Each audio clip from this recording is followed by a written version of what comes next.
Boa tarde, pessoal. O assunto agora é Kubernetes com Minikube. Meu nome é Marcos Fernando, a apresentação já está lá no site da Latinoware. A gente tem um pouco tempo hoje, então eu vou ser o mais rápido possível aqui para poder conseguir cumprir o tempo, que é questionável, né? Por que 30 minutos, né? E eu sou uma pessoa que eu gosto muito da palestra prática, então eu vou usar hoje a teoria de John Scatman lá, de falar rápido e tentar conseguir o mais rápido possível transmitir alguma coisa. Mas eu sou um palestrante que gosta muito das partes práticas, então por causa disso, eu vou deixar aqui no chat ou de alguma forma aí o link, né, de uma aula prática mesmo de Kubernetes, que está no YouTube, nesse endereço aqui, depois vocês podem pegar aí na gravação, né? É uma aula prática que eu realmente te afirmo que você vai sair, pelo menos, fazendo bastante coisa aí no Minikube com Kubernetes, né? Tem todo um tutorial de aula explicando como é a instalação, como que do Minikube, como que instala o kubectl, criando um deploy, tem todo um roteiro aqui. Tá no meu GitHub, nesse endereço github.com/medianet/minikube. Tem a informação de como faz um deployment e tal, tem todos os arquivos aqui. Eu tenho certeza que se você seguir esse tutorial, você vai conseguir fazer realmente o que está proposto ali. Então, dito isso, vamos lá novamente para a nossa apresentação. Então, eu tenho na manga, né? O que eu falei? Eu queria muito fazer essa aula prática com vocês. Como o tempo é muito pequeno e não dá tempo, código não tem jeito, você tem que digitar, você tem que escrever, você tem que codar, eu vou passar mais para a teoria hoje, ao invés da prática, mas eu vou deixar esse link aí da prática, onde, de fato, vocês vão poder aplicar aquilo que eu vou estar falando aqui. Essa imagem, para mim, esse trocadilho, que uma imagem vale mais que 1000 deploys, porque a logo do Kubernetes é uma roda, né, com a mão na roda, que é um timão. E para mim, o Kubernetes, pessoal, é uma mão na roda. A melhor definição que eu já inventei na vida, que eu já vi na vida, é essa, que ele é uma mão na roda. Por quê? Porque ele automatiza as implantações, as atualizações das aplicações, oferece velocidade, escalabilidade de aplicativos e containers. Você consegue operar containers em múltiplos hosts, eu vou explicar isso melhor depois, permite o uso de hardware de forma otimizada e ajuda a customizar os recursos, e principalmente trabalhar no ambiente de cloud. E, obviamente, nem precisa falar que as empresas adoram esse tipo de coisa, porque economia financeira, né? Eles vão investir menos em infra aí para poder trazer resultados que eles esperados. Quais a estratégia de se usar Kubernetes? A primeira coisa que você tem que se perguntar sobre Kubernetes é aonde você vai aplicar e se realmente compensa aplicar. Por exemplo, vou colocar casos reais. Alta disponibilidade, onde redundância e de custo-benefício.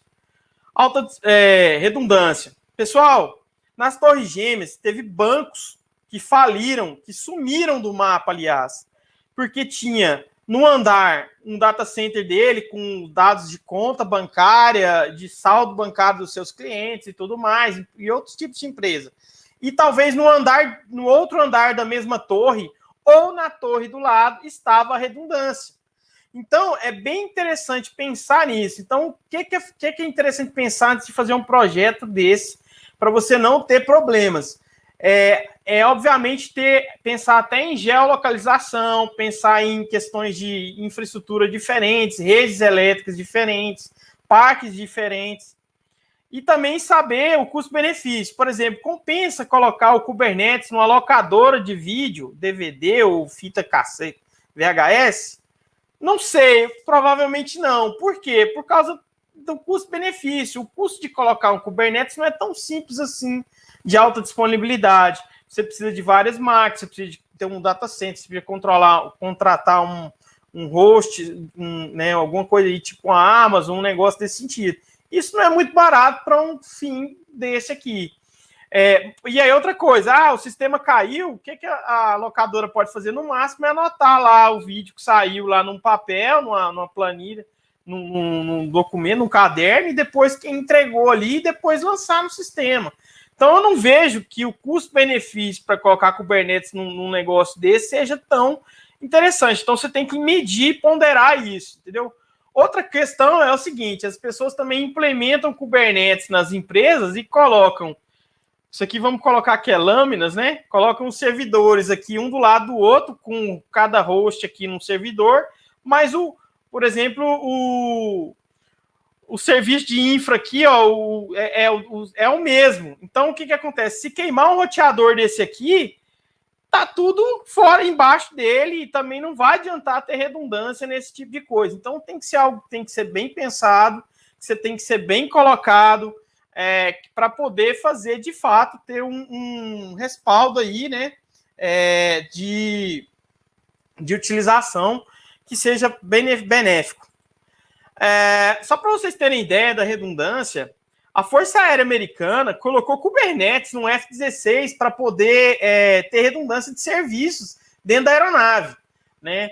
Eu, particularmente, trabalhei na Marinha, eu fiz a folha de pagamento da Marinha, e lá eu aprendi um pouco sobre armas bélicas, sobre esse negócio. Tudo tem redundância, por isso que é até mais caro, é mais difícil de tratar. Porque se tem lá um computador lá dentro, um display, tem outro display do lado, do outro lado fazendo a mesma coisa. Se chega um fio de energia, chega outro do outro lado da mesma coisa, para ter redundância nos sistemas, para ter redundância ali, para que se caso aconteça algum acidente, tem o outro lado, pelo menos, para conseguir aí uma segunda opção aí de travar as coisas.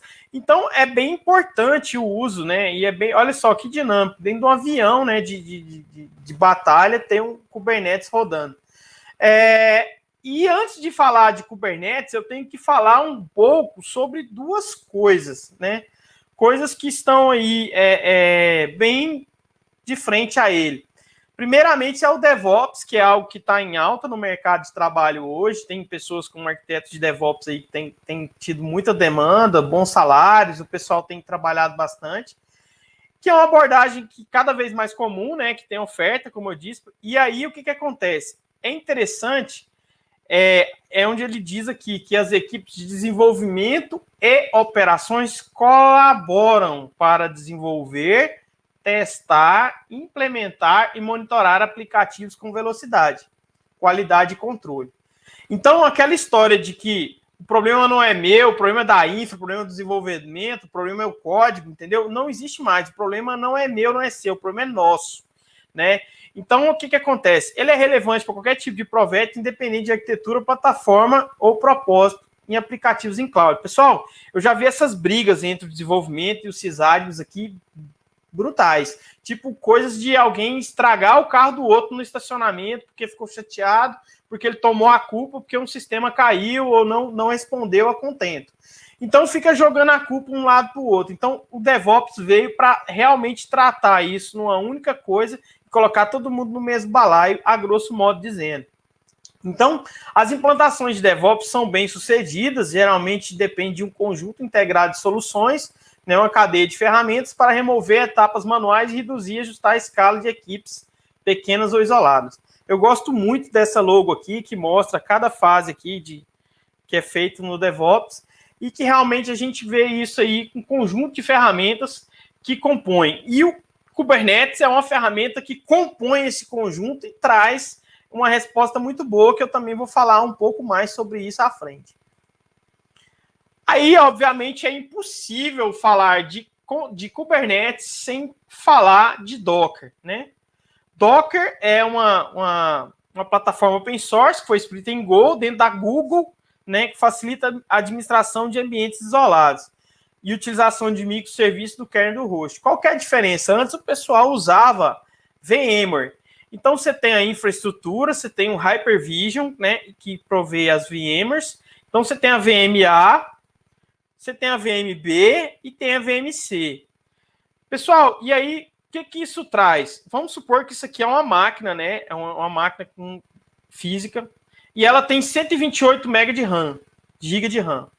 Quando você provisiona uma VM, é literalmente, assim, analogicamente falando, você parte esse pente de 128 GB aqui para 8 GB, vamos supor, para essa VM, e a mesma coisa acontece com o HD. Então, você tem um HD de 10 teras lá, você reserva 1 tera para essa VMware criado, né? Então, você agora não tem mais um HD de 10, você tem um HD de 9. Da mesma forma como que você não tem mais 128 GB. Agora você tem sobrando nessa máquina física 120 GB.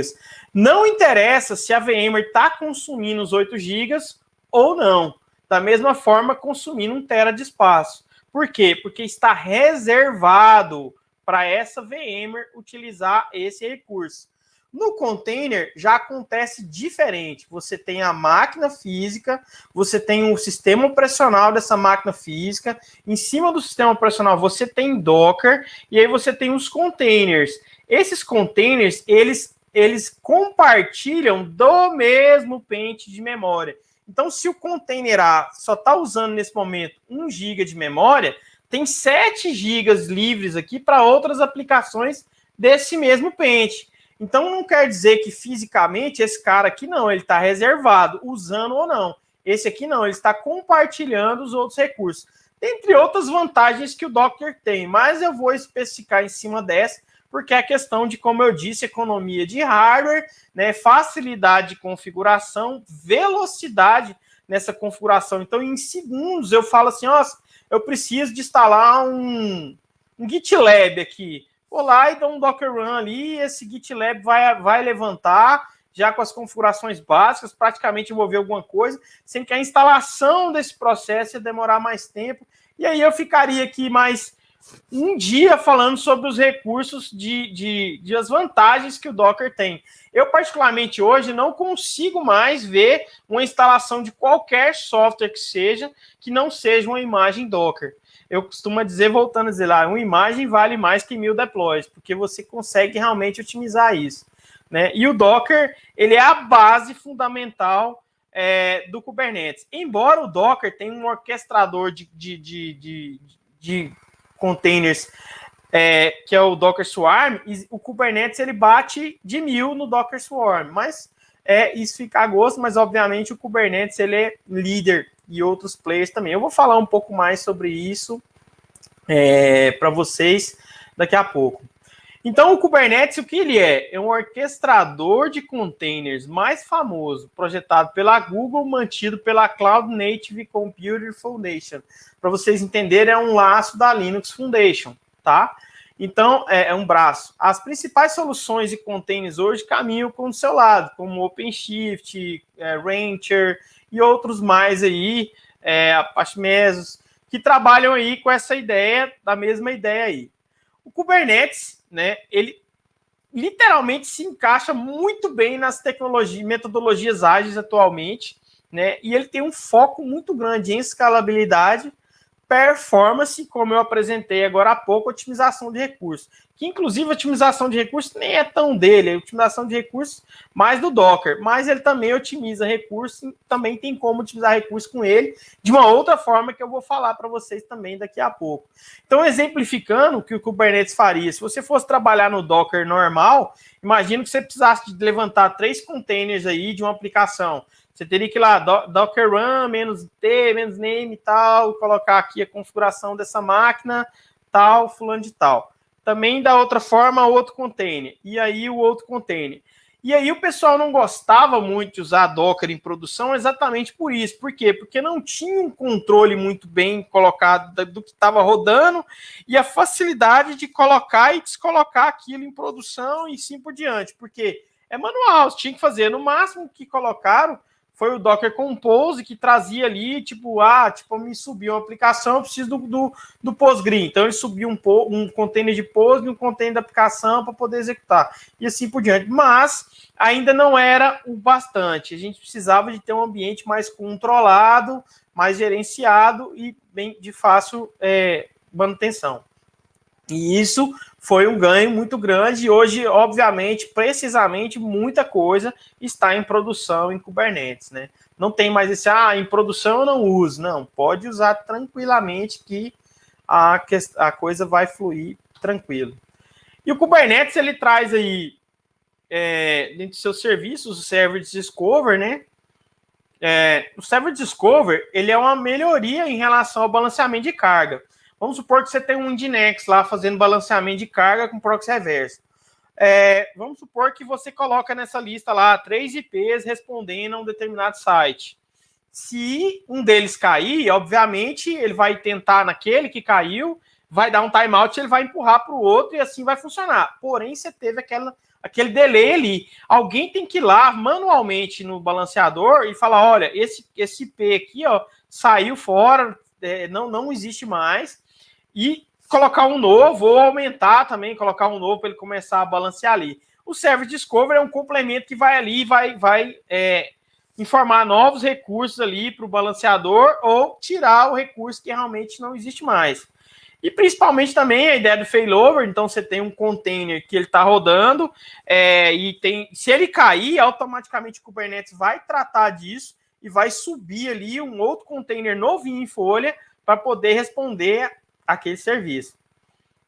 Por outro lado, você tem as cotas de disco. Também, através do que você vai ser utilizado, você pode colocar, por exemplo, banco de dados. Você vai subir um banco de dados. Se você criar um container dentro do Kubernetes, dentro do Docker ou do Kubernetes, né, que não tenha um PVC, um volume de discos, todos os dados que você salvou dentro desse container está dentro do container. Então, se o container morrer, aqueles dados morrem junto com ele. E ele vai criar um novo em folha que não tem nada. Está zerado. Pensa, você cadastra lá um monte de gente, depois desaparece tudo, né? Então, para isso, você cria um mapeamento de discos com cotas, que você coloca lá um tamanho específico para cada necessidade, para que o volume fique persistente, e aí, quando você criar um novo container, ele vai continuar lendo aqueles dados como se nada tivesse acontecido, né? Inclusive, fazer balanceamento, inclusive, do próprio banco de dados. O Postgre mesmo é um exemplo que eu já fiz uns testes, trabalhei um pouco com ele, em relação a ele balanceamento, e normalmente ele trabalha tranquilo. A ideia de Circuit Breaker também, eu não sei se vocês conhecem Circuit Breaker, que é aqueles que não fica estragando o buffer da aplicação, ou seja, ele imagina que, vou usar uma analogia, você tem uma mesa, e aí as requisições começam a chegar e esse atendente dessa mesa tem que repassar para outra mesa. Só que a outra pessoa que faz a outra coisa não veio trabalhar agora à tarde, por exemplo, e chegou numa demanda muito grande. Ele vai começar a encher a mesa dele a um certo ponto que vai encher a sala e não tem mais condições de colocá-lo, vamos supor que ele receba processos, tá? Usando essa analogia. Então, um atendente fica ali recebendo processo, as pessoas chegam e entregam o processo para ele. Ele recebe o processo, dá tipo um recebido e passa para outra pessoa. Se a outra pessoa não está lá, ele vai começar a receber processo, até que chega um certo momento que ele vai travar, porque não tem nem espaço para ele trabalhar, porque os processos vão subir. E o Circuit Breaker é uma forma de falar o seguinte, olha, eu tento mandar o processo para outra mesa, a outra mesa não respondeu, eu já começo a falar para as pessoas, olha, vem mais tarde, que eu não estou recebendo agora, porque fulano não veio trabalhar. Daí você volta depois e a gente começa a escrever, mas ele não vai travar. Então é uma ideia muito legal, só para vocês terem ideia, a Bolsa de Valores usa essa ideia de Circuit Breaker também, caso tenha uma mudança brusca lá, ele para tudo. Especificações de limites, né, de CPU. Então, olha só que interessante, o Kubernetes trabalha uma ideia diferente. Você pode até limitar o recurso de um determinado container, né? Mas você não reserva aquele container. Por exemplo, ao invés de você ir lá e falar assim, olha, você tem 8 GB de memória, não, você vai falar para ele assim, ó, você pode subir até 8 GB de memória ou tanto de CPU, tipo 500 milicore de CPU, 1 milicore de CPU, 2 cores e assim por diante. Então, o que acontece? Você limita ao máximo. Isso é até interessante, porque se algum caso, alguma aplicação ficar maluca lá e querer consumir todo o recurso da máquina física, você de certa forma vai bloquear isso e vai ter um estágio, você vai analisar, falar, por que essa aplicação subiu demais a demanda? Às vezes está tendo um ataque de DOS ali para ferrar a sua infraestrutura. Então você fala, opa, tem alguma coisa acontecendo. Então você monitora, tem alarmes, tem outras formas aí. E tem o outscale, que é a questão da infra, que eu costumo dizer que é a infra elástica, né? Que você coloca os seus ambientes, ele vai começar a criar recursos físicos ali de containers para poder aguentar a demanda. E, inclusive, uma coisa que muito interessante são os novos releases, né? Que atualiza todo instante. facilitando a integração contínua. Então, você tem lá a versão 1.0 da sua aplicação, você criou a versão 2.0, ele vai aplicar isso no cluster de forma gradual. Inclusive, é interessante que ele só vai aplicar, a hora que você falar assim, olha, agora a versão é 2, e aí ele tem lá 3 containers, por exemplo, 5 containers funcionam na versão 1. Ele vai criar um container na versão 2 e somente depois que esse container der o ok, que está tudo certo, é que ele vai matar o da versão 1 e assim por diante. Que é o que a gente fala que é trocar o pneu com o carro andando, né? O usuário nem vai sentir que tá tendo alguma atualização ali da versão do sistema, a não ser que troque tipo cor, que troque tela, esse tipo de coisa. Normalmente, quando ele vai dar F5 lá, ou submit, aliás, ele entrou numa página, foi para outra, opa, trocou aqui e tal, porque ele nem vai sentir isso. Principalmente, isso é muito legal, pessoal, com aplicações stateless. Se você usar a aplicação stateful, isso não vai funcionar. Por quê? Porque a forma com que a gente trabalha lá é por afinidade. Então, se ele cair num nó lá, ele sempre vai ficar naquele nó.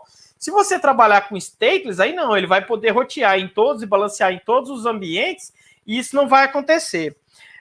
Então, o escalonamento dinâmico, né, através da Declarative Service Deployment, que é tipo de um container para N containers em poucos segundos de forma previsível. Então, ele vai escalar sobre a demanda. Você configura para ele e fala assim, olha, determinado X de recurso chegar, você já levanta isso. Inclusive, essas questões são questionáveis, porque, olha só, há pouco tempo, vimos aí o Bolsa Família, quando saiu, o pessoal entrou nos sistemas, teve aquela sobrecarga, e eu ficava me perguntando o tempo todo, gente, por que esse pessoal aí, dessa equipe, né, que está tomando conta desse negócio, não aplicou algo nesse sentido, que fosse escalável, né, que fosse automaticamente escalável sob a demanda. Esses dias uma pessoa amiga foi fazer uma prova de certificação de contador, né, acho que é CRO, né, não sei qual que é, como fosse o CRM de médico. Ele foi fazer essa prova de contador. E aí, quando ele foi fazer a prova, todo mundo entrou ao mesmo tempo para fazer a prova, o servidor não aguentou. E foi um vexame, né? Foi um negócio, poxa, o pessoal reclamando lá no grupo, falando, olha aqui, ó, não está funcionando. Eu vi, porque essa pessoa estava na minha casa no dia que foi fazer essa prova. E simplesmente por quê? Porque o pessoal não dimensionou a infra, e essa infra pode mudar. Tipo, você tem 10 mil acessos, e aí, você, de uma hora para outra, vai para 1 milhão de acessos, dependendo se alguma coisa viraliza. Então, enfim, tem vários exemplos aí. Então, uma empresa que tem um processo seletivo, posta uma vaga bem interessante, todo mundo vai bombar aquele site ali para poder mandar o currículo e tal, de uma hora para outra. Então, se a empresa tiver dimensionamento para poder aguentar essa demanda e com planejamento, né? Então, de forma previsível e escalável. Como que funciona o Kubernetes, pessoal? Você aplica um arquivo de configuração que a gente chama de YAML, né, no master, que é um servidor que fica gerenciando o Kubernetes.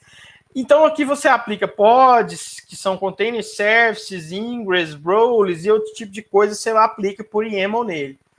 E aí ele salva tudo isso num banco de dados chamado etcd, onde ele persiste essas configurações, para que, caso aconteça algum desastre recovery, ele volte. Ele faz backup, dependendo da ferramenta que você usa, ele faz backup automático disso, para garantir. E aí você, por exemplo, tem um scheduler, que é uma parte responsável de gerenciar os pods, né? De schedular, de agendar os pods que vão rodar nos workers, e tem o controller manager que controla os workers. E aí, obviamente, você tem um worker que é uma outra máquina, e dentro dessa máquina fica um cara chamado kubelet, que é o responsável, de fato, em instanciar e criar os pods e matar os pods. E tem a parte de proxy, que é a parte de rede que trabalha entre os workers, ou entre os containers, tá? Por exemplo, você poderia criar uma parte de egress. O Kubernetes ele é dividido em duas partes na parte de redes. É a parte de egress, que é a parte de comunicação em rede interna, e a parte ingress, que é o que você expõe do cluster para fora. No caso do proxy, por exemplo, lá com a parte de rede, você definiu um pod aqui com a label de homologação, por exemplo, e tem esse outro pod aqui de produção, ele não, se você criar uma role dizendo, olha, ninguém para acessar o pod de produção tem que ter a role production lá, prod, você não vai conseguir fazer esse container comunicar com esse outro. Então, por quê? Porque ele só vai comunicar com quem tem a label de produção. É uma forma de garantir segurança. Vamos supor que o desenvolvedor esqueceu, fez um deployment de uma aplicação que era para homologação apontando para a produção, isso não vai acontecer, entendeu? Por quê? Porque a label dele não vai deixar ele acessar o outro container lá via egress que ele não poderia ter acesso. E assim por diante. Tem N formas aqui que eu poderia colocar. E esses containers vão sendo criados a demanda. Eu costumo brincar aqui, pessoal, que isso aqui é igual celular pré-pago, né? O pessoal tinha aquele celular de 8 chips lá para poder ficar trocando. Ah, eu vou ligar para tal pessoa nesse chip aqui, para tal pessoa nesse outro aqui. Isso aqui acabou um pouco, porque eu acho que agora o negócio ficou bem mais tranquilo, mas tinha aquilo. Então eu costumo dizer que é o seguinte, você pode ter, por exemplo, olha que legal, você pode ter um worker na Amazon, você pode ter um outro worker na Azure, você pode ter um outro worker na VMware, ou em outra coisa aí. Então, o que acontece? Ou na própria empresa sua. E, inclusive, não necessariamente eles podem ter a mesma configuração. Tipo, esse pode ser muito parrudo, esse pode ser médio e esse pode ser bem fraco. Entendeu? Um da sua empresa, um pequenininho, enfim, você pode definir isso aí. E, obviamente, o Kubernetes vai saber direcionar mais carga para quem tem mais condição e menos carga para quem é mais fraco. E aí é interessante por que eu falei do pré-pago? Esse mês está tendo, vamos supor que você trabalha em cloud, né? Totalmente em cloud. Esse mês está tendo uma promoção na Azure. Então você vem aqui e transfere esse worker seu, né? Mata esse worker e cria um outro worker aqui dentro da Azure para ter 2 workers esse mês na Azure, porque está mais barato, por exemplo. Aí o mês que vem, não, está mais barato na Amazon. Você transfere o seu worker lá para dentro, seu cluster lá para dentro também, para um worker de lá, e aí você consegue ter economia de dinheiro mesmo, né? Que você paga lá X por mês para poder manter o seu data center na nuvem. Então, assim, as afinidades de vantagens é muito grande, pessoal. E o Minikube? Como eu falei para vocês, eu vou passar só uma pincelada no Minikube, porque parece que já passou 20 e poucos minutos aqui do meu tempo, e eu só tenho 30 minutos, né? Infelizmente. Ele é o quê? Aqui no slide anterior existe um link do Kubernetes, onde tem um tutorial bem legal na parte do Kubernetes sobre ele. E aqui tem outro link do Minikube, também no próprio site do Kubernetes. O que é um Minikube, pessoal? Vamos supor que você quer ser um piloto de avião. Ninguém vai ser louco de colocar você dirigindo um avião, de fato, né? Ali sem ter passado por boas horas de treinamento no simulador de voo. E o que é o Minikube, pessoal? O Minikube, ele é simplesmente um simulador de Kubernetes. Ele serve para produção de forma alguma, pessoal. Pelo amor de Deus, não faça isso. O Minikube foi feito para você estudar, treinar na sua casa, num único computador, tudo no mesmo lugar. Tanto é que na aula prática que eu deixei no YouTube aí para vocês, como ele é tudo feito na minha máquina, eu estou estressando a máquina na mesma máquina e ao mesmo tempo tem que responder na mesma, ele nem consegue responder direito, porque é só uma simulação, não é real. E por favor, não usem isso em produção, simplesmente para estudar. Agora nós vamos aqui, eu vou apresentar aqui, ó, como eu estava falando para vocês aqui no Learn do Kubernetes, né? Tem um Learning do Minikube que explica como que cria um Minikube, como cria um deployment. E temos aqui o Kubernetes Dashboard. Nesse Kubernetes Dashboard, eu tenho 2 aplicações. Então, meu estado agora, como falta só 8 minutos para acabar o tempo, eu vou só dar um overview aqui no Minikube. E você tem esse dashboard muito legal, que você consegue monitorar o seu cluster, ver quanto de CPU que ele está utilizando, quanto de memória que ele está utilizando.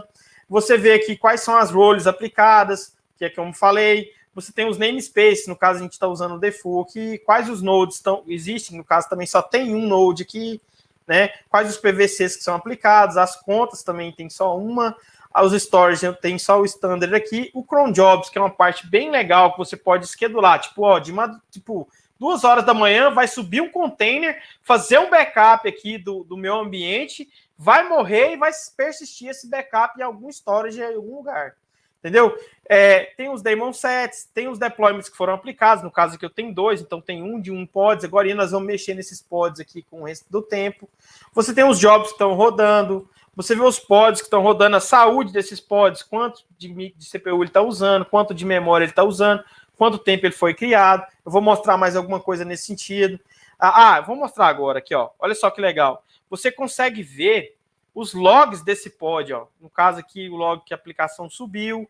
Você consegue, além disso, você tem todas as informações do pod. Você também consegue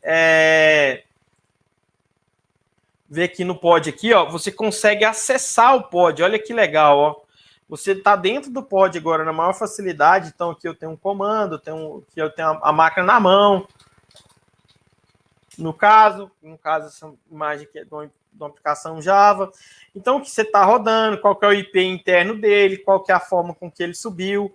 É uma questão de monitoramento muito legal. E você pode interagir daqui. Eu vou mostrar daqui a pouco. Os replica sets que estão rodando, no caso, tem 2 aplicações aqui. O replica set é o que mantém os pods ativos.